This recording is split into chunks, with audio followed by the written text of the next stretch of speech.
तर भाजपचे प्रदेशाध्यक्ष रवींद्र चव्हाण हे आज पश्चिम महाराष्ट्रापासून त्यांच्या दौऱ्याला सुरुवात करतायत।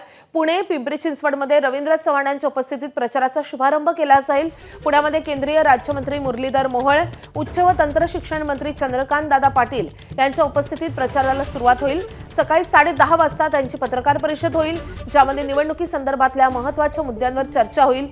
त्यानंतर दुपारी 12 वाजता पिंपरी चिंचवडमध्ये रवींद्र चव्हाणांच्या उपस्थितीत शक्ती भक्ती प्रचाराला शुभारंभ केला जाईल आणि त्यानंतर आज दुपारी 4 वाजता रवींद्र चव्हाण कोल्हापुरात दाखल होतील, अंबाबाईचं दर्शन घेतील आणि मिरजकर तिकटी येथे रवींद्र चव्हाण यांची सभा पार पडेल।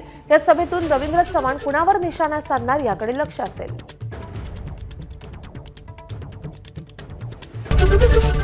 एबीपी माझा, उघडा डोळे बघा नीट।